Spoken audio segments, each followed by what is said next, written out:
Samoa e matalasi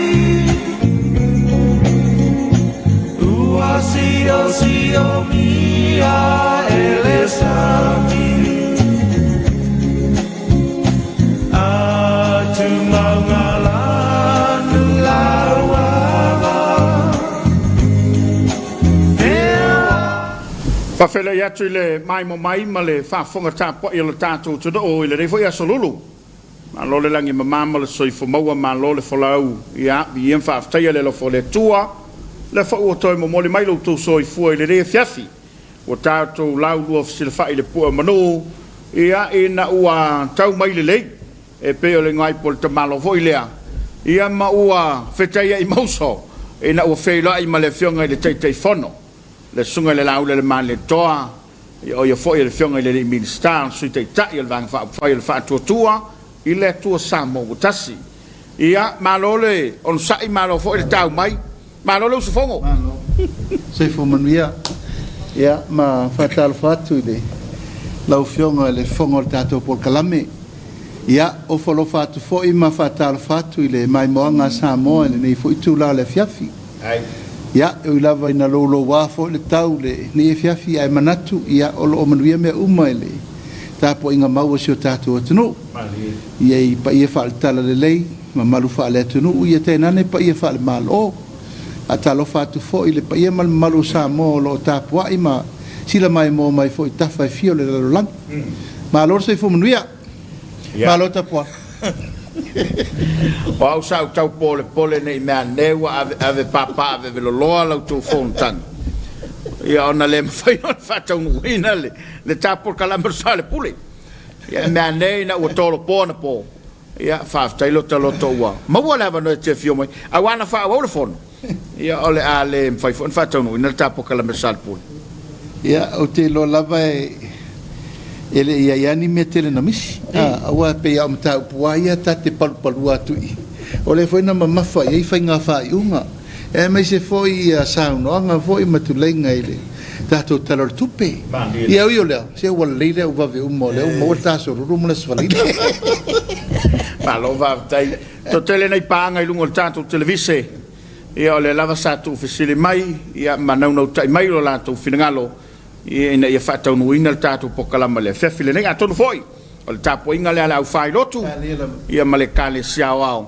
o le tapo ia o tanto faiva lau fionga le teitei fono o le ata mata mali tu ia i lau mtanga wenga no le sa o falongolongo atu i le lau sao noanga i tono le pale mene fa minister ia na matua i longa o na e folai le falai fuafuanga fata oto le mtanga wenga a meise Samoa ma le tapo inga ia mau amatai o na manino ma vavala ata o tauleleia ile miliona lava le te pese to ile te lo teimi e ati na e ai lo tanto o tu ai mai se lava ia o se matanga luenga fo le o manatu le fainga malo e fatu e fe so ni ai le malo ma fai pisini se le malo mo le manuia lo tele o se tanto tu ma ne amata mai na fa so lo fionga ile te fono malo lo va taita pola ia e te sila fia le afia file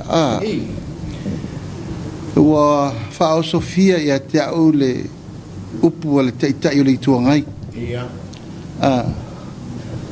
o i uma sau no ngal toina na mafuli uma e lei se si me tau te tua i le taimine fa to angam venga fe o le fe au na no fo ma e no musu fa ba fa malia le ile tau no ungo nei me uma na tato ta pena a wala tina ino le tunu tulisi o longa osi atina e o a le mau mea fafta wa inga i tupe maua mai company ma mea uma mai fafo tabale afi ma le telo isi mau mea a lewo mai tonu al te mine o le mete te tapa iai o le mete tua iai i le te mine i le maua o le meta mafa i le maua le atina engo le aina ele i tupe maua ma iaune ionge le tunu o le whiaula na le no nofo mao i le aftai fo i le tua wa Yo atu le fionga te o le tuanga ai ma watu lana saunoanga e mori ai ele tamu ai le taldi ale komiti o tupe. Ta foi sui te fonoi alfe aulana no novo ma. O nei mea uma o tatou vevesi tapuni ala va mai fafo, tapuni va le mai fafo. Ta ofiofi me mai le sitia o le malanga inga. Si ilunga tau va lo mai lo si ilunga tau so ifo. Pusa molen tatou tala no ai fasu tala torsu tala le sai te su bantu. O le winga la na tala to ina na foi. O le tatou whaalangolango manga le taimini o tatou wa ele la fua wha ele leang o mea le lei pua a moa povi maa moe mea ia whawhain tatou whangaina tatou sau i mea ia anu leu sau nei wa si il tau le leisa si il tau le flau mata si il suka si i mea ae te tua lava o el talo wha i ulu manioka ufi popo koko mea uma tatou e malesi tu ole ia wa si fie foi ele fa po punitiel tatu o tatu fa ngot le lava tatu te mawale ia felesi so uma me ala toanga na ola tilo mala mai tau o le la tatu tau ne ola tapuni o mala tunu e me se meto nga yoi a wa afia ile la lolangi ato afia tu tatu o le taimila le nei o le tatu le liu lo me le tatu te nga yoi o te tonu wa tatu o e ati nae tatu ya tatu lava a tonu la tapua le ta oto le lei mal me le na ma fau lo loto ye me le amtanga le fast ile ati na ino no ma vio mai tu mala e wa se sila mai tu malo o le tupele te puala e umane le lua por tolta usanga ua toe mautu umale atinga enga o no mai tu malo fato angam fainga fai wala fumanu o la wala na pese le te pese al pale mia marka benet ai ni poloketi e fa malo sia e tau o poloketi al malo o me ai e tot fato anga o me umo tatu fuala au aina fuala au tau mafamata tatu mea ano talo ufi ulu ya manioka o uma tatu me o ina lona tolu ya o fato anga fainga faifa ia leisa si mea o le whaamalo sia o le au fai vai o e fai pulu le au vaalo ma mea pole lata ma pole mamao whawhai lele ngā ia ma mea wapena tila pia ma mea todulo ia tato mea lei moa len tatala noa tele i fo o pofi o mamboe ia ma mea umana o mea na o le maua i le tunu mai matua le ai ma se fisiringi ia tapua Tau mai tu nga lockdown va. Ala le utato o ni. O le mema tau tia na. Ina ia aua a nei sioki le tau mawhai le tunu. A o mea whaasiri le tapo. E le no whai atu le tapo kala me le ntatere noa. I le Export and Import Authority. E le ngatala ina lava tau mawhai le tunu. Ai ai ai lo mam whaasiri ngai mea ian tato nau nau e whaatupu tele ina le mea vei whafu. Awa na pese mai ale fast a matanga menni. Ole fatu putele ino le tamao ainga. I tangata lau tele. O la me fatu putele ino. Le au fai fatu anga le ma charity. Le tunu ato. You know, i ma fau fo le o ngari uma i te tonu le tunu. Uru ngari uma, every household. E te tauna mauela, ual me fo le o te lima pusa talo le vai aso. Il mea le tau export. Ai le tae ai le mea ano ima mea le fai me tau sam. Ia uu ata mama le tinale tupe le la loifo malitoru se lau fase lau tala. Ile vai aso. Ile tamale le fai ngā luenga i fare ngosi mea po leo po ngā luenga le malo po e fe. Al tangata la vai e tau si nuu ma tau si ainga. O lana le mata fai e maua le mea ai le ainga i mea i tuto ma fanga ma vai. Ai maua la mal tupe le. Fasi. Tupe fasidi le lena mafuai na a el to fal malo. Ma le fast. E fa atu lo le au nanga fou le al malo. E le i tupu mo mua tapol. Mantua le taimini. E o ana i tangata i exporting o loa. Ave o lo i fafo le lato wa malosi. Ia, e te sila fia o lo a inga atoa we were one of the biggest exporter of taro in New Zealand. Ai tau te siva fitu sfuru mal te siva val sfuru e lua tolu container lo wa ainga iwa. Every ship, every turners and grower and produce market. Te mai tau te mina mai lo lai titula jobs a fire makopus kalo. Ipu Taro Samoa was my mom's name. Ia maletai ali anai Taro le kuanganga lo tina. Sa matau tia manga sa yei umai falatai. Mato ainga si umu mato ainga fale alili mato ainga le pa. E ur fai to ala mena. O ina sa ola. Ola langa luenga sa fai. Ole makopus talo fa pustal ma fa pustal. O te mina te mana va mele onga le ili sapani vole i vai tele le tu nei bluebird lamba o ina sa poi e fasila o papa foi pe o mal fai ngopusa fa tu atu le onga ena la tu lo tu mai la sa mala maula papa e te fau pusa talo pe ono se la pusa e fau ma mai lo i sa uni le mai nga mai fufuru ta pena fisi valu ia mare le ina fa lo le o le mela na sa o ia soia le temina le o mafai se si nu tatou fiti la tonga metal talo il tatou talo le leile sa ye talo ale tatou tal ni en la velo fa mai ia ti falo e o to tan fainga la le tan faini le malo le temine o manatu o mafa tulanga le competition isi atunu o sa fo ye fiti le fa tafa lana lai una ye fiti le fia se lau miliona il agriculture sector. Ia tato. O le wa mata 5 miliona le. E o ia lava lana fa pea ele o fa pitoe ave mtanga lu. Ale wa ave inu uma fia. E tina ele tu. E ngaru ina mai. O le tutela ale to e fo i mele malo tu o tu ai.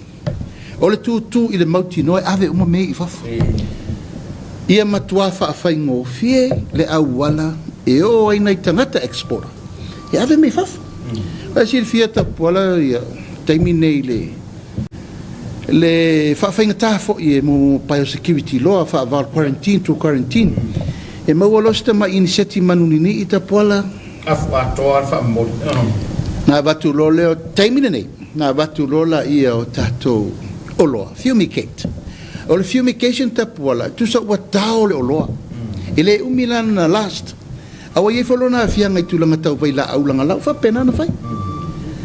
Ale taimina le tu la ia tu le malo o le ufa tu le me fole ta o le water pressure. E fanga u mai le tino le talo ia mamale le. E batu le tato. E le to e alu le fumigation system. Atunu ia. Ona umiro le last o le tato tal. O lo val talo fele si tapuala. It takes about a month. E te whaatau waina e lole wa umman whaatau mamoa lau tupe. Ale exercise leo tatou fai temine le frozen. O le ole fiele levo, o mo fai na fa tau tono le ono masina. O fa va tu ai sa fa pena na fa solo. Al mela le no fa mala manga lava i le tatou parlement. O le mafu anga le na engaio i mail tatou 5 miliona le inu mafio. Ale tu atu le malo fa taltali. E le to ye le mele o umol mele to mai nei tangata sua le me ave me. E wa vel mele tu. Ke le fa. Pole le teleo lo manga ai ale fe tau i martai. E na sa lo le no market. Fa put. O mane, o se fuluta la se fa putungata. E o mane le tai si kuea. E taimi na fa ai male afu malingi matemi umele fai. Al temilani. O matatu la il malo so soni the regulate le tau e o to la export e fa tau mal talo mal tangata regulate le tau a o ye tunu mamau a woni to o atu tau e misal tau o tasina mele tu a o ne o ta api e alu tangata su ele na tau me vo le supply and demand wa ele to work le mena temine o le a supply and demand tangata malo si ola al tangata vai ele sao man to foi no tamala po ai na mana to va pe la pingira urilla la fa pa uta tol masina ne na fa pa wa ngau mala urilla to foi ma si export to foi la ton to catch up mal ai kia ngala fa la uri malo si lai o ali ila yo isi tunu mantu fo yo fiti te pola e link o mal fai fato angala fiti ma tairi o malai o New Zealand tairi tu low for ta o na tangata fiti but that is the system wa leva na ta pena el malo fiti mo na fu fa elela el watu sa o ata pola fa elela nga fiti alu i fo lo fiti la New Zealand what a system ai fesili nei tu low lava po waile malo il faingo pisinisi i fafo i Australia mani sila ma Amerika la titia na tato tangata o longa fatia e vai il 4 square vo la 7 days New Zealand fiti uma dairies o fiti lana e koneti sa o fai manga fiti o lo uma fiti sa lo fato atapa mai la ula na tato pe ale se talo fiti pe asioki fiti pe fale tonu fiti pe afatia fiti almela na le utau e o te talitonu e te tau na faile amatanga we have to start from somewhere ma le nganga moni nata po la fatu o tato import ma le export authority ina ia ma failona fa ma ele mene fa taila le fainga malo le na umane le na amatai le mele u faile tato fale o loai o tahu yo il temina no fina wai ina wo sa lua fe suono no fina wel me ye faile mele ono me ton wale ia ia se me ave i masa mo o sa mo fa tau wala au le tu o mai i tato le e tau na amata wa fa tu ne la tele wala o le temina nei e malo falo lo ai stanga te ese ele ai se tato saul me lo no wing e tau lan tato amata tato develop fa pe wala temi le leo le westek ai le fale o lote le te Samoa house sala o matuai a voka moli mes ese Samoa sa fatawai e al temi le ina watelele afiango me umane ia umanatu ai e tau tato tu amata ole ala tonu lan na tapola mafu angana na manatu pe faali ile tatu watu no mal pale mene le mafu anga te tau ai ona tu la ile malo e faitu langa tau pisinisi e fe soani ile au fai pisinisi Samoa man yala utele yoi mela na ile te tau fo ile ona fa upu fa mais ile la ko la kula uri ko fai nga luenga la fai ile au exporters o le maule na nisi o tangata e manatu whaapito ala tau mo la tau e wana olo na olo le mena pule ala tau tau o talo e le pole fai whatoa a le tiute le malo le la fai atu regulate a wai loa le malo o la ia le tato trade commissioner in New Zealand o lana matawhai oi e tau na rifo su e umatau o talo urufa i popo koko mea umalai na longo mai le mtanga lue o inala e fua na i e whaata tau ia longo le exporter ele ai se me le oilo le malo ina ia lofo el malo o le tau le fa tau mai talo tangata ia awane manuia na le exporter ai manuia fo tangata e ona mang o le fatu na me ato le tam vai vai ai pe le langona na le manatu na faali le tato malo o le pe le tata le na fai tato talo mua o a uma me mo al talo mual fa sisilanga pe lua pe tolu tu malo tu fatasi o termina tu me lo exporta i fa tau mia tan pe fina ngalo ile tu malo o tu fo men talo mua ta pola pe no ta ul par mene se pe se fa linga o le tu fa fu uma me me sa kapa ya wala voy le mauna na o le uruai sele selena ya fa pena se la ngona o le winga le na al manatu e fai le fai ngā pisinisi le malo ina ia soan le ala tu la ele me le export authority wa si fia foi ele fa pe se me fau i pisi ta sina pisinisi tu mo ti le malo sa mo what authority ta sina na house o le so i malai al malo pisinisi al malo ai wa manatu e liu te minei i tangata fai fatoanga ona ele o ngā fatia e nai tangata exporter nei na finau malesi foi au faatau o loa tau fai faatoanga lai a mai fiti ni wetonga e malo losi tele ai pe le ngangale na o manatul tatu malo di lo alo le rupe e so soani mo le au exporter awa a malo losi le exporter manuela fai fato Ma lo faftai. Ala sota inga le mele tula e tole pale mie ese maile le lima kolu lenga ave milionga pise tonga tatoi titi a. E pe o le fina ngalo oi for suida na langa men. O le sunga i le suifaleta. Oi o ia le no maua le tula i mai te mina ese la me. La ngole tio nana faina na o i me tau falten malo. Ta puala o le sila nei le atunu i le mefo ina ave il tato famo mo yaso. Ia, mo ina. Ia oi mantua na oso vel oso offer vel sau mo fa mai give up lom tato vato. O ina na motu wal tato ai me sa tato wola. Ia. Al temina sale te tauna tu ia. E faftai te tasi alimentato le tutia io tato talo. Ia, ola. Ale niu koko le fato ato na ia tu ne menna. Ia wa ave uma fanua le westek ato fa no foi tangata ia e o le tato nga koko, le tato nga popo. Le uma ni mesa ta avili ele tama a inga le tunu. Sa tato wola mai el tasiva no sfuga tau mal tasiva par su. Sa tato wo el tulanga matau tia. Ava koko sua popo ia matulanga me lava sa tato wolai a pe le menna o tupu ina o tulai mai ele famo mo ia ave lo tu pena tulisi wa ni la tulisi ele wa vai ni na palasi al tato fa mai ai man tulisi to mai ia tu wai lo ma o nei faltal marele na tia fie pe fitu val faltal ma lo la ave bank o le mfaina fai an Soalepule ia egis ia ese le wana na fai o le falangolonga manga penta terno egis is one of our trademark o se au ai ngole au grey wa live na tau le tunu ia langona fo ale nganga fa no le me wo el company ia na apa ia le au le malo if so soni la ia ia o mani vol so soni ia oso mo meo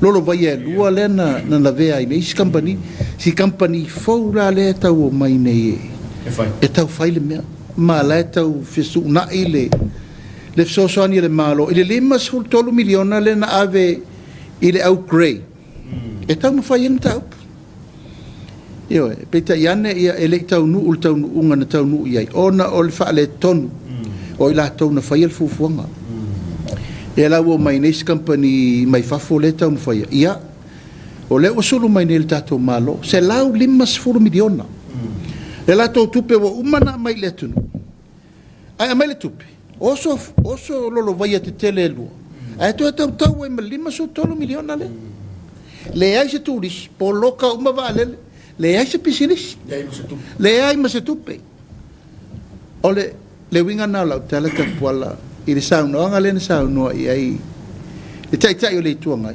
paua le o tatou toi foi fatoanga e walo lo porto ina le femeja fai ai lo fai me le lauti e na mato i no fo le le lo fatu lo pulna wa lau lo lau si la fia le temini io o le mele ta pola peno fet pe alu pol ne o ta la noa ele uma lo tata li tonunga le mele ai o isi pisi ni si uma ia le wa ia po a meta te tam fai ai avi fa fo po wa o ta vale po tingi pusa ia po ala va ni si olo e muri uma ai na o le tau mafa o la le tau mafa e mafuri ia ano manufasi ia talo mo fai ma popo e ta vidi fo ma mo tupi ba lo fa tai ma na ia la o fa longo tol manga le fono au tau fai atu le malo mo le atina.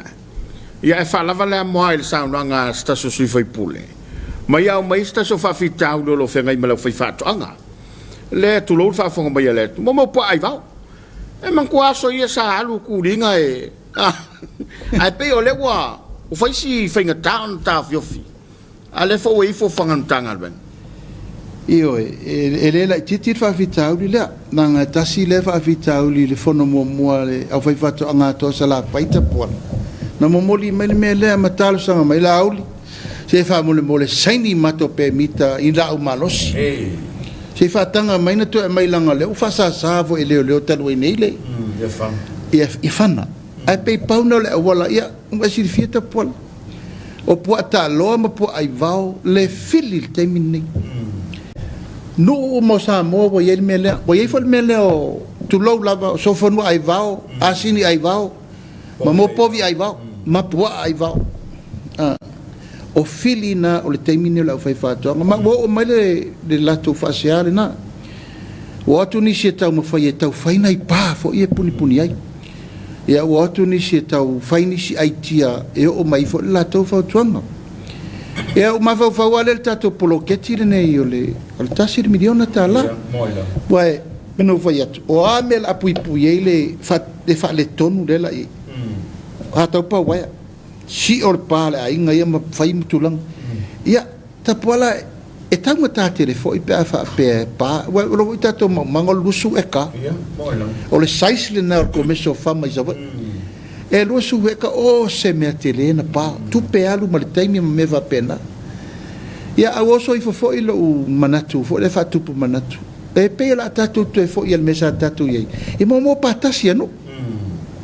No sa pauna aso nei lua pa au o lai fol mato no i fala tai e lua pa e ele pa na kolosi tu tonu o mato lo ima me o le pa na patasi pa lua ta ofi e se o me pa na sa mai ya tu monga tau le sinu al patasi no e te sa mo lo venga popo na sa vari le lungo o nga ngiu kipi voi e ke ai mek sa le spiko masa ye o te olai folava olai ye mena patasi no e pe pauna le au wala fo le tatu to titilo e patasi pupuni ele o mai la me tonu me vai pato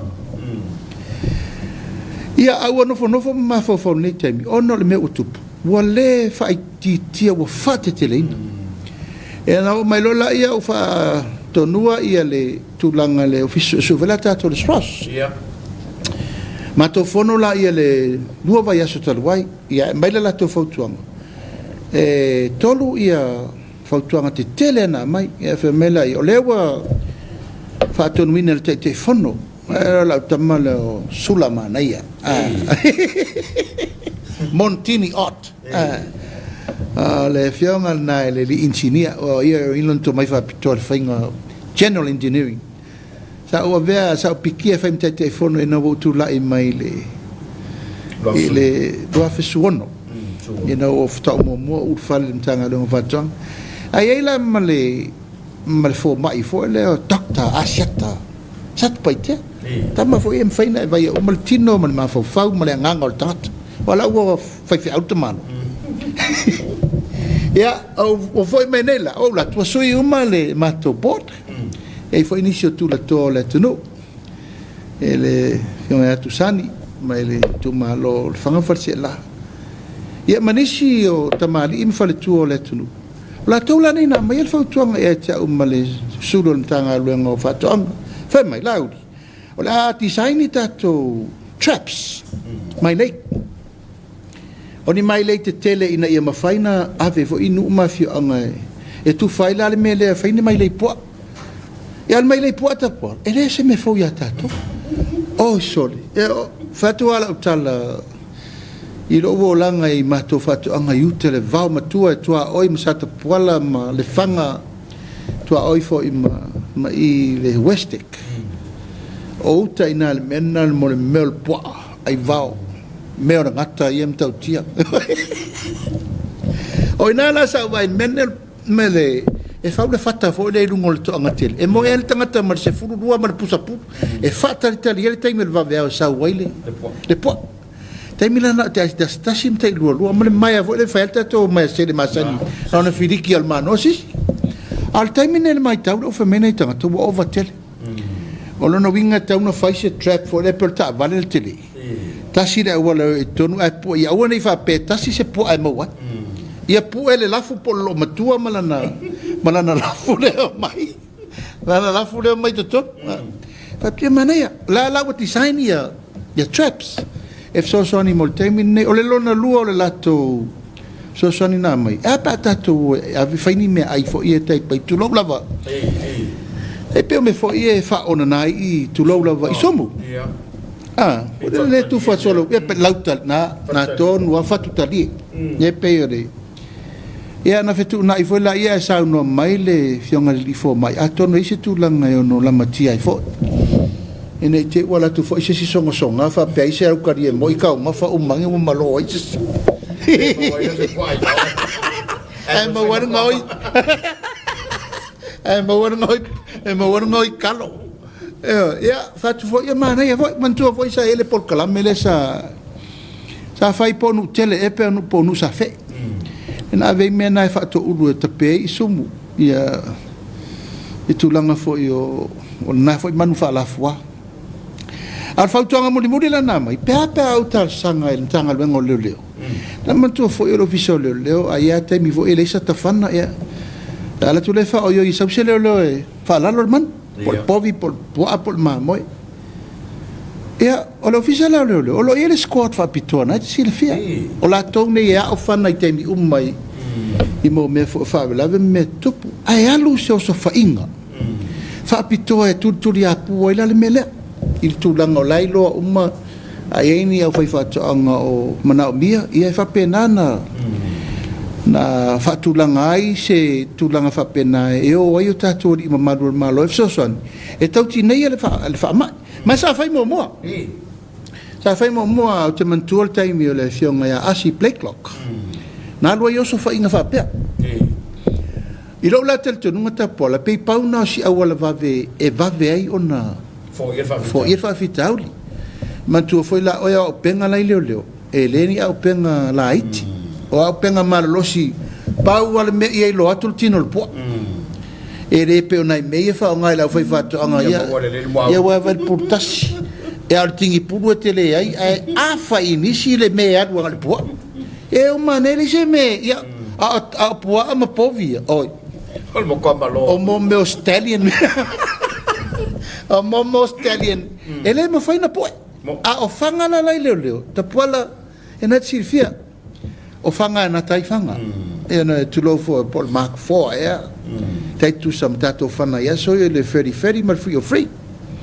ele ma o po fe fanga o fatanga te minei ai i lau mai tau o le aula pito siri nana vafi e te tina i fa mai malesi mea a fa longo manu fa la fuani le pa o to nga va o mea e te so solo ma fo ia lango wala talata mal te mine wa vai mele nao o ma mai fanga le tunu i te mina nei wa matua i le ai manifanga ala au fai fatang a to toini nai fanga vole na pa lele luma lele ko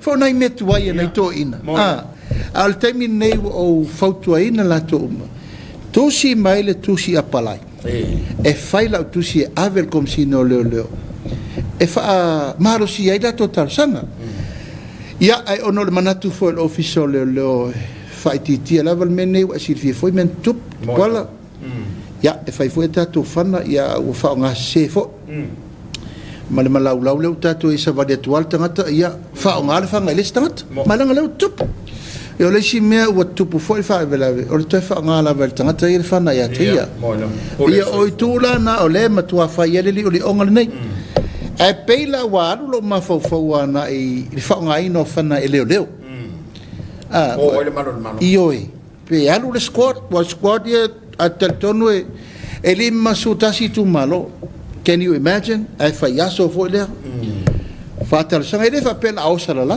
e o sa ai fa fato anga ai na mamang moila e não fa lo le fo ia po fe tonu le mtau ia mai o te lo fo yo o me la na fa tu langa ina mo tato fa mo ia o vai tu fo initial tu no se pe o fa tio mai foi fa per ai ma wala lo sunga ma maru le o malo ia e le nganga le na ali si tu tawo ba pele sa no ngai lo fiona te telefone e te lele so sani molato awala le ngata ina mawai manu fala fa ai mawai mala u fa sai e wala la watu tonu le so ingam tanga ngolo o le mele na le ta wata pola ia watu langana e wale ia te ula vai ele o te mamau ai avel tu sta sanga ka peneta e o lua me o traps ia mela le los fain le fo u fa tu langal por kala me longo me la fai fa to nga po fe tonu ale mana mi so son e tulanga le awala e wha tulanga ia ma le vaenga lona tō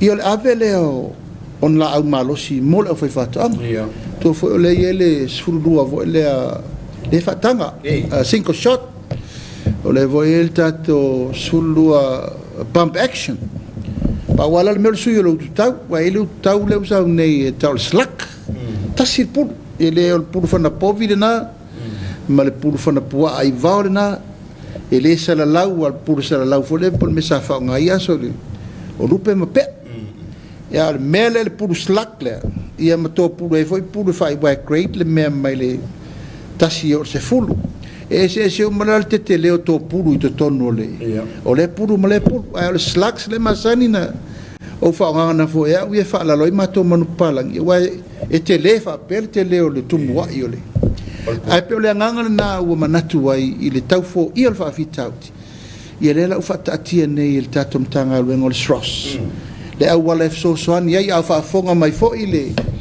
pa ia malu maulunga o le tato o whai whato anga umai Samoa ia o lea ua tau mwhai atu le tato malo ina ia tau mwhai se au wala e fo o le wha fitauti ai le lea le longo mai longo sa o mai pea la u whai lau tusi i le tato ofisa i le ofisa o whatoanga ia ona fsota i la ia polale au wala pito silin whaingofie fo i le mtau malo whaftai manua tai ai lau mtanga luenga lau whionga i le teitei fono po lau whionga le minsta whanongo whafonga le tunu ui whirangalo nisi o whaipule ia me se foi o le nanginga i lau saunanga i le tato ofisa sue e sosani la lea mo le sue ina o le whamai le tono le tato turu ia ma sue ai la le si mele le ua o mai whakasi ma le whamai o le aisa o le ese tō whai lau whionga ia whaftai o te loa e ai ai se mea na sili o na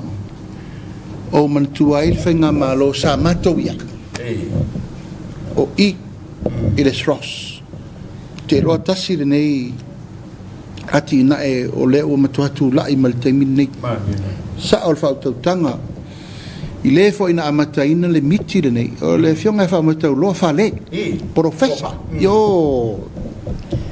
o te loa o ia le nana o mai le ioe o mori loa le whionga i le lipa le mia le nā taimi ia le la walu nei a le fatu le nana tapuala e matautia le ua matua i tupuola laulaua ia talo fai fo i le nā fo i toa o le atunu tama o ina te lelo na to mai me tau sainisi le la e sisila nel tatum tanga aluenga e matautia sainisi lai I am so proud and so happy the way o la e foi ai le tanga aluenga e se uma le lato uma o ele poto va pito ia mataita ia tatamo seu Dr. seu from Manono o le mela le wo ia o le wa tatia nei le tulanga o le unit fola ufa e so mela mene ia mautinoa o la ufa saina ia mautinoa fo isu enga o tulanga famai famai o la au famai o manu so se me ese ia fatula ia lola fainga ese mawai fo tulanga me fo lo EFKS ele tise rela ia ele tise mawai o to manu ia tulanga o tato falau mata ulu falau mata talo falau mata fai falau mata manioka a foi per mena le sa tata noi si il tau falau mata le tau te mai are mawai samo tato wala le no fai vela tala il tato fai pizza vo le tamo bo chotis pizza e ne da sola na moli e tang falau mata vale causa me se fu o vai go church kau fe fu mai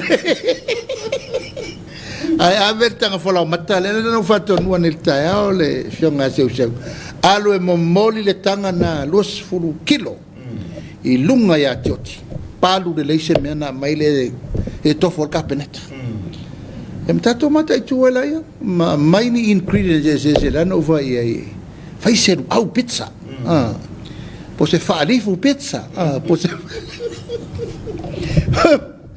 pose fai ai pose fai ai elengi pizza o menatato Au vai atu meltanga tole. E tonga ta te de mena e nga osia e tiotil me. Fatau to ai ala se pizza tiotil. Ten mot. O fatu al tenele il mato visete. Sa o fe mai mene. Atasi ala vai o tiotil asa o fe mautino. Langa vai foi esse fal pizza o tau muri fengi tiotil. E tau maina. Ele mena na le la sa fatu e tiotil. Amata tu nei. Fa o ngata to me Samoa. Mas falar mata. Falar mata o peisle na pizza. Ia o le la wa mautu wai le tūlanga na tatu wharsue. O le manatu la vai. Ina ia sue tūlanga mai mawhaina fo i ai whaafitauli i mea ia tātou te pangati ai. O voi la le sue ngo mene i o tātou toto. O tātou DNA. Matua fo ele alu wali me ndei mi fo i sue i. Ele ata te tala no me fo le nsa ili eile. Le alo le tunu le na maliu e vai tele le mawala.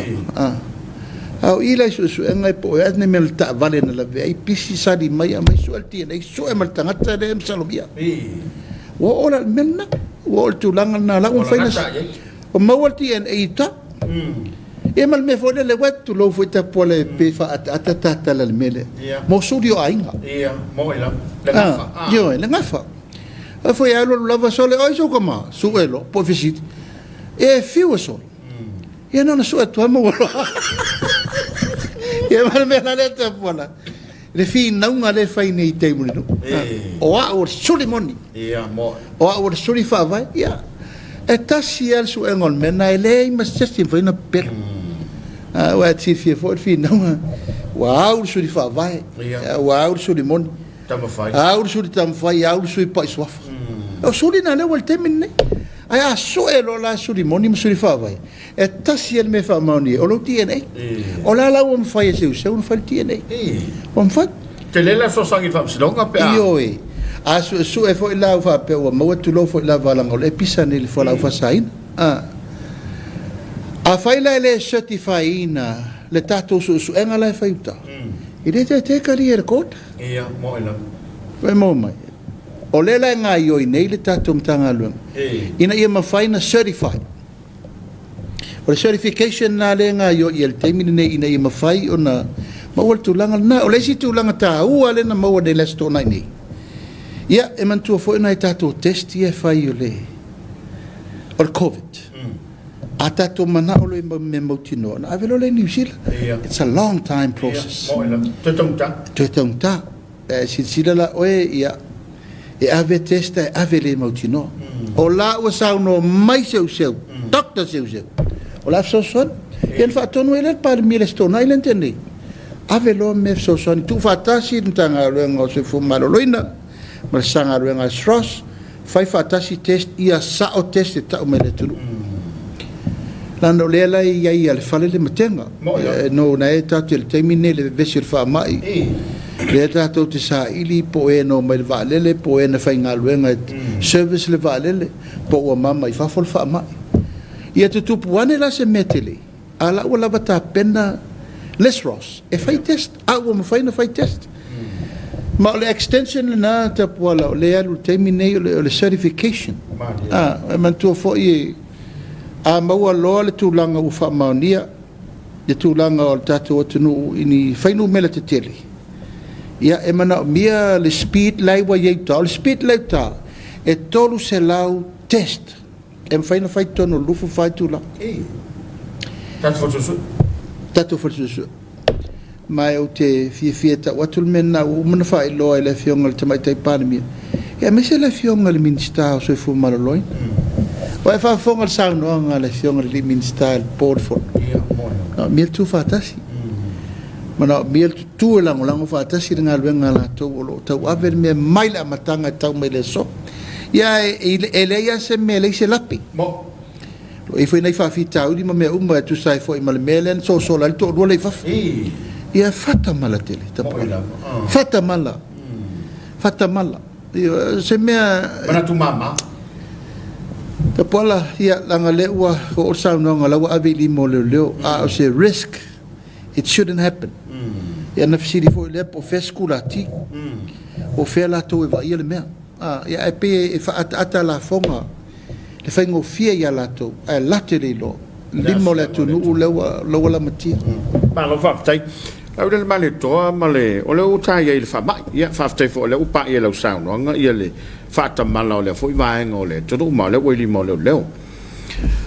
Ia sa anginga le parlemene whamaumaunga e whapea mai whafole WHO po le haptonga o sui fumalo i o toru rua. Ia a le tari atu tātou, e toru se furu. Pe fōlinga mai o le ngalo e ei malisi rua le na momu atu pea.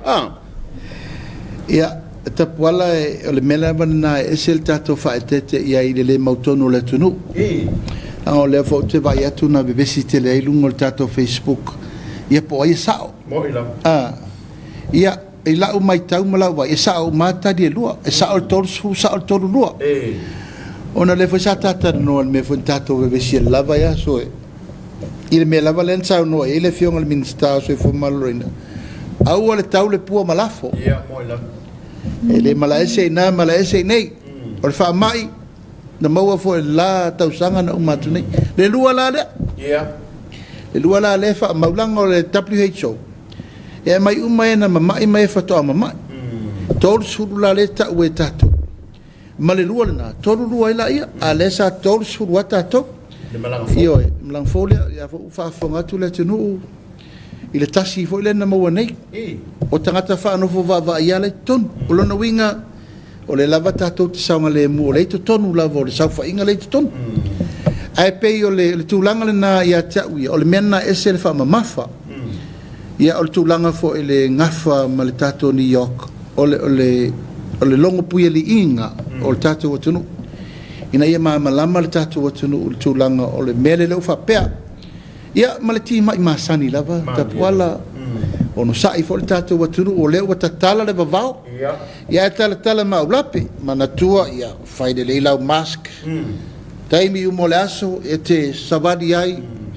Ia tūlanga le furu ma o lima. Tau ulo le fale wa mana vatu ta ele mama e fatali mai tipo fea sa fe fio ile aso a te latu o sefe umal fa na mutata ti mai inga fo le sona poto ma putu ya e fa pena fo o tatou lava lata pola pele ti mai masania o tatou lava sa ngalemu o le tatou ao fa stai tai lo fionga wa tele le te mai o fa so me se lava la mtanga wenga e wa pe ole wa ma e tali finanga fa alia o le tele o sui o tuma no ta se mai lai nei mata upui sa fia mo ila va so finanga no o le pesa fatula i le fai pule o faleata ma le fono i le lona tawa fianga i le naso ngafua ya mene wa au mai na fa salonga e pesa mena fa fau lo tu tom fai fatula ia a le sa no le talo tupe ya pe o le sa ta o ta pokalame ona ia lava tu la fontu mau e pui ai o tau. Ia. Whaftaita puala. E le se mea mata ngofia le mea ren tupu. E mau i fo le sa tala noa i fo lava yaso. O le puinga lava o le mamalu o le pale mene. Ia na tu la fono fa vai. Ia na tu la fontu mau. Ia maratau si o le mamalu o le. Refionga le fonga fetalai. Ia, o le aso na tupu o le whawhita uli ina wa over ai wa whalau loa le mata upu lea. No unlangona lava lo whano no tele. Ia mo manatu fo, ia, tau si ia e fua se tapu. Ia tasi o lava le whasa launga tasi. Ia, ai over ai atu lava. Ia, wa nga i lava le tulanga o whasa la lau pea, a le wa umana whai tapu. Ia, mo ila. Tapu a ngatai tapu. O le fato ata tala le ave ia na po. Ia, mo. A wa atoa le leile vai aso poloka tato. Ia maaru pe fasa la lunga nei lunga le ea e tau fa atau va ai na ai. Ia sau noanga le fonga fetalai. Ia e meise le li poti le nei e tau tu watu lu mawhale. Se i lauri liurina le leik. Ia aua nei mama ioa ma mama i taloa. Mandi. Ia le anganga o le wha mua le fonga fetalai. O le tu ai e tau ia i lo fo tulanga sa o yai vem fon fetalai o le no fole o no fo o le parmene o le fonga fetalai o le mota o le fatumtumunga o le parmene fatumtumunga o le parmene fatumtumu yai le al malo sui il fono sui tofia pale mia mal capeneta mal pale mene ato te malo le ya o mai te wat wale ustai ma no lo al mele la o ye me tupu no lo la vol tu langa le la o ye ona o le mele le nei e tate tali o e popo le fionga fo il fon fetela ia ele te faiatu ia o le tangata tu la fono e le ta alo se si apari o la ule mau o le lo yo fo e le ngata o le na o le sa o le vana fainga luenga mtanga luenga le leo mala mala tu la fono vi folon tu langa o ia o le tausi tu la fono ia mal tangata fo e lava lona tu langa ile no wa te si le fia sa pari malona foi tu langa ilona tamari anga falenga e le fsiringo pari o le alori ia lona tu langa foi fale kalesia o le faila nga o le ia o le tangata la lava lana to fai fa foi o mai mene ia e wa tau nu lo nta puno lo lava mele la tupu ia na sa auto si la ia lau uma mai le fionga fon fitalai lona atu ngalunga le mafu anga walai ona ole a faile na fai te pola le yase si le fa pe le lofa moina o lo foi a voi la vai taimi e sa sa wai ma fa tino le fai ai mexi te pola e te le fa tali lo fo fetale te le fa tali si e ma fo pola la fai mo la fai le te fa foi ina le moto le tu so me le fa fo fetalai o le no fo ma wau fina ngalo le tunu o le tato upu masani e le se poto le se vave na te toe au tala ina pe wau sa mo al menna fo feta lai le o si le te leo la na mta fo io e le sta mai ngalo se furu tau sanga o mai tai o te mala le i la ngono le tangata la sa fa in fo e le fengo fia na fa unga wa tupu ron ta upu fai lora na fai e ma fau pena le tu alta ngata te ma fau ia sa ola fai unga fai ia ola ufa ftaila ile aso ia le to ia wa fa te atu le sui ia alu valo e ma fau io pun to la fo muri tono le mot ia na fa to atu lava o le langa atu le matopito i le langona mai ale fa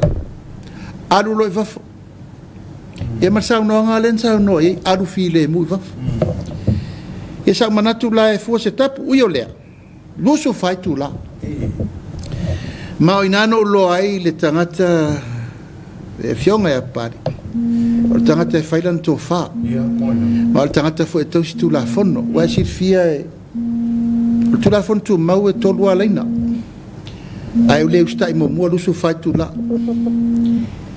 le ustai lona rua fitu aso le ustai lona tolu masina lona faloa e le ro vake ya e mom a vai io fa solo ngatoi fa solo al mele na mo mato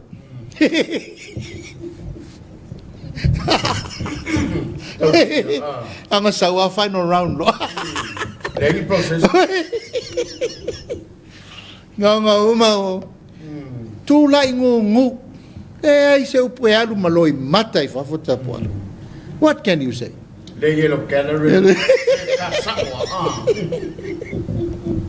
Le winga nau lau tala, o e vai voltai ona. E rei no pena on tupu, e ale olo malatino. Malatino. E tu li fa fa morpana. Ia no tu ele na o kuri mangu le o whao yo yatu. Wa whaature la fuona yuso. Au tarsanga tu se ia mai se ava noa. Se fai se upu mawhana. Ia sa lenga mwhale ata. E koe ki kia koe kuri e mau wafu. Ia anyway. Wa mawai nā taimi. Ale mena lena tupu. Ia u fai tu langa nai man tu elu su fai tu la lena. Ia. En fatal tali ai. Sa o te talo i le tua. Ia lo fangia le fina ngalo le fong feta lai. Ia mawalo na loto fa mangalo. Awai tapu. Le mea lento e fai muri. Le to i se avano. Fitu asolo. Ia, le fit tau sanga. A bese la foma. Ia.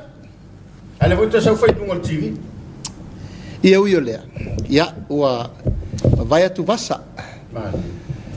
o ele fionga ele vai fo ena na latua fa lau to e lau el fong fetalai ana upun to elaf ena mo fa mangalo el fong fetalai ele fatu ese sui ya o lela u fatu ese sui manana saunonga fa pe ni me fa wala si fia le tua o la el to fa fong fetalai masalo ana se me vatu se mato wavano o ia red card mo ia mo ila ai ana fina ngalo al fong fetalai ele o sao i mau ai atonu fo isa nga mani o lo foi atonu isa nga ina ia au nei to ia se ula vale ia speaker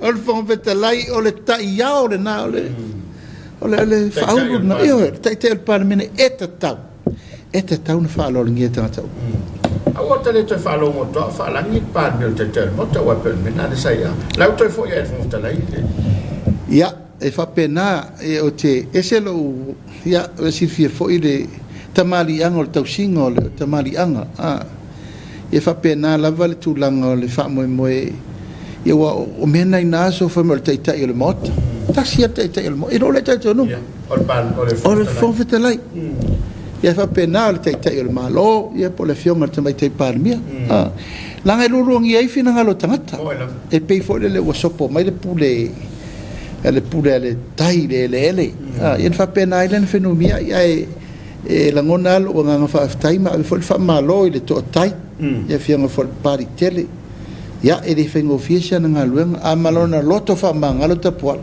ana le ai le melna ia o lo fo le watu le yo e pe o le angi le fa e a urta no fo e va vetele le denga wo lo fa ma lo fa tai o le sin muri la ufio e tele ni so mata o pusama na toe ia o te lo fo le ile so farile ai ona ye sta so tato tangata na tusi mai Australia ia mana to fo la fa fonga mai e ele o mana o e fa ilolo na suafa ai pe o lona manatu po sila le malo ile le tiole Australia ole maopta o vi inga o tele mata ye o le tala le na umai sen mai mata matulang va pena mal fa upunga o le lava fai le fa le anga o le malo e po ye sila le malo ia ona o le manatu lava le ile le tau le o le tunu ia me se le tau mo fai atu e pe o le lava ni se lo fa sala tua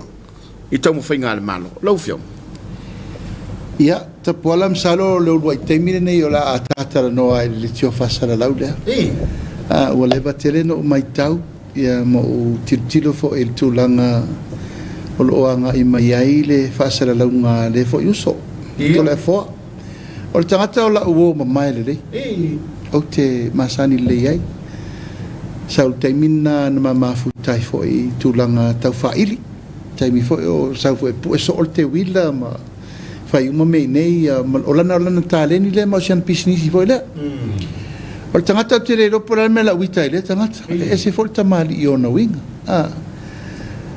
ia no la tu fo la ia mo moli le si o cousin i nai Australia o ia lana rifo pu e uma i nai le aulotu tele nai Sydney Fairfield e sa ilto ina o peleti to e loa e ma le kari si tele na le ala taua ia loli o i foi la sa rifo na mate felo i le na maleus e le ni winga o le tūlanga o le mafuai na valfonga va e mafuai no na la foia upuleanga e tia ma o vai an sau nonga e se ma mafa e se foi le tau pulea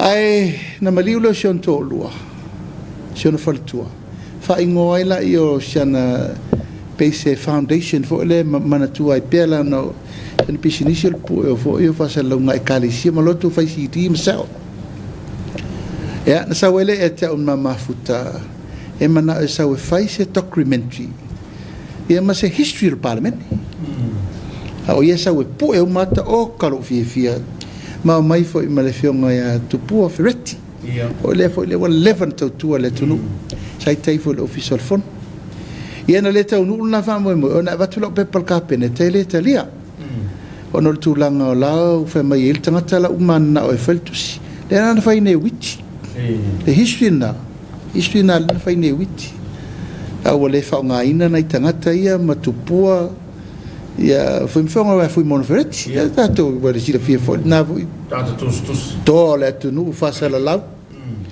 ia oe whi mono nao ia ia inala na ngangata ilma maftanga ma le uso le au vai atu teimi nei he peina involve lo le uso me tau polkiki o sole o te ia o vai tu lenga masau no I have nothing against him. Hei se me tasi o te whatau te. Ai wa vea la le vai atu nei, wa matana latu le leo whale tonu. Ma ina foi lena anga ila le pule. Ian Whasalunga lea. O vai atu lava la, ua le tū langa e iei cold ma effects o mo tata tu stale. Tūlonga tonu, siri me a o vai atu. O whalala tele. Ato aila mala u mai tau atu i le avatunga vo e lena tia vo e. Fionga ia fualo. Ia malalau mātou whai ngā tonu na whai. I teimir whai ngā palota, o lau atu le lefa maoni malea ia. La te musu e toi whela ua ina upu. Paual mele na lewa e whesiri mai ta puala. Ioe, o te wha maonia. Ma leo te vai le tele. Tele o na tua inga leanga. Ia ma na tua inga lemi ngao. Le fo te vai fo yo nai fo fo ile sia ori ila fo e fai mai fo le me ia tau. E o si fo tangata fo lo wai. O tangata e mau polo mai fo lo wai. E sia ori fo ila fai mai ngaso. Ia wo manatu ta pola. Ia awane i ta fe fo le ma ave le fo. O te le te i me fa pe wo masani na tele mai a upu ia tau la matanga. Le ai o mal temi nei. Ia la tu lalo a fai mo mani fa sallo ia automatically ia o le auto si la mai sa no alta ita yo le tuangai de fo isa fa tu la ia fai le fina ngo polkiki o tau nu ma o mai de fo o sa no ila na vai nga fa fai o lava o melang langol bang fa fai melang langol fas mangal due mo le tunu te mingan ngal due fa tas ma io te lo ita pola o le lava e te tau na whaangata i mea. E wasir fia wa e vai lunga o penga o whamtalanga i le live al parliament. E le o te talani comments. Langa o tua lalo fong fetalai. O i, le si mele ma fua il fetawa i o manatu malangon. Ya, e le mawhaina ia ina le tātou TV. Ana lava iai la tau lo fa pena fo no mai foi fale anga tatal no wa tatal no la foi fale lava mai la uli ya elem fai un ta fi me tau no fai ya te aula ta pola wa umma na fa putu umma la to sa no nga nei pe al tatal mo mo ta pola ya eleise si me o ni fol tu la fon a fai lava ya lu lava ele longo sa il me ne vatu ya al me lava la tatu wo ya e tali al tu la fono mo oto i mene to te fai mea e a fia ila Malaysia wari ila nei la nga yai le li le atanoa Herbert Crichton le a fo te mau o se tangata fo ita pola wa fa tolu na la tuetia ila mana me so soni isiana fo tang fenga mana business o te le tali tuali mai no tali le wale le ono sai mai se tau fa tole malo tato nga luelo le ya leo mai tau atu o le tele i o tala se i e fai tele tala le mi ngao ma tele tala fa tupo vevesi ma tele tala soli tu lafon ya o manatu ai te poala ya e tele ale tu langa fo le ava mal fa alo e te tau na yele muta anga e tau na yele tua o upu langa le mai moa le tunu o manatu ai ya la tati e li mol tu lafon o ma voi no o fa o umma le fionga al ministero o leo fa pui fa si lane o te loa wa umma le teimi o le apoapoai ua umma fo le teimi o le lo futuno io e ngā wai ma le manatu fa pena e tati ia a vatuia a tonu e bole le tu lafo e o inai wa leo fa ia tu au tapua wa e fa fofonga i le fai ungo le pare menele nanu nei ma le tulanga leo o ye ta i o le tunu o le ua tofi madi ma tatou taunu le taunu unga e file mu le tunu a wa a file mu tai tai o le tunu ta pola ia o fa pena na file mu samo ma lo fa ftai ia ma na tu fa ftai le to fa ma o le o fionga le tai fono ia wai monia au le saunanga ma ua manatolo foi ia o le lava ua talifile mua tu le mae e me se foi o ilantou ia mana ia wale foi il tato pole faton e me se le foi il faton tonuina o visa fasalau ia ma ilantou lo foi le nei lave ia o le matai ngalu Samoa o le tunu foi o le tunu e taofi umaya ia ai fa aftai le tofano lo toila o fionga manatolo tataimi ia fa umaya le saunanga la o fionga te fono fa aftai ta puala Samoa ma lau fa fonga anga le nei po ia ma lule vai ia ma so su foi vai ma lu poenga pa pe o sala le ngana ia ma sipa fo le la manga i lau fa fonga mai tam fa tu fo e talif siri faingata ala taua ya a tu lango ne fiafi e le fa titia pe le so manongi le fangu mal falawa le kati moli 12 fa tele le au fa talo uma si tatu tuno fata faita ulanga e fia lo no manu matalo le fa ngalo tofi le tua ya fa tele le tapua ia al fa vol par mene e si for fainga malo ya fairu le fa ma fonga ta moli yo ngal tamai tai pale mia marka peneta ia tai nane fo ile fo fetalai sui malu mol pale mene moli 12 fa tele on talo ia ainga matama mainga tu mo pule fa tele la tu fatu ainga tausi lo ia pela tu fatu fala inga ole apo le maya ma feula le ula ina ia tafa pea malama maoso le la o le soifua lau le tu tonu si tato tonu ia le pa ia man mamalu tu malo taitasi ia tainane le au failotu uma e kalesia ese tainane fo le pa ia man mamalu sa mo lo ta ape ma papa au ia tunu mamao ia alfa aftaile na al talo la vaia le leoa ia aua nei tu ua le tato manulauti ma le tato anava o tato fatu tu ele tu tato te mawai au mai o malo tato tu li vai pe ma tato talo le leoa samonei matunu mau ina ia tapu au ina pe le tua lo tato wola ma tato soifua ia fa pito nga fa setala i tu malo sa puam sa mali to ma inga te na ne foi ainga o ma venga ma tu fal tu uam sa ese fa ftaila auto talo mai i urfono al par mene tau manvia me le lofa malanga le tua ta tonu fa mo o tatu ta pena fo ile a matanga le tau sanga i faiva matiute manga luenga ia taimi te mau tatu te sirfa fo il fa bongo tatu por kalame alo lofo matu le pa ia mal malo so tatu tu malo ia mai se ainga wo mai masani lo ta ape masala laude la lolangi atoa ia momoliatu o lo faanga ia lo fatu sia u pele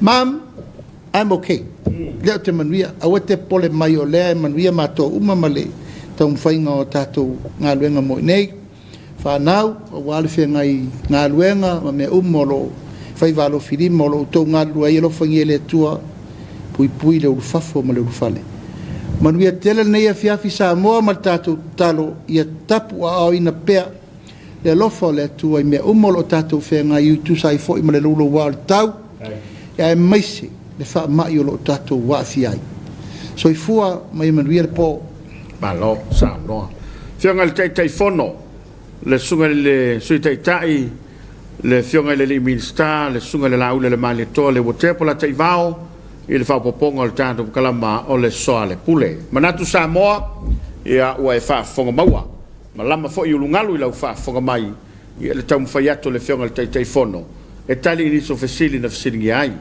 ia ma lo fo i tāpua ma lo le unsai ia le tau ulunga le nana tātu kalama le whiafi tātou whila i le sforeile te tuli tau mai a walau mai mo mai e manu te leina lau whasausonga le whiafi ma le tātou whisau tui tamalingi to whasoifua soifua mai manuia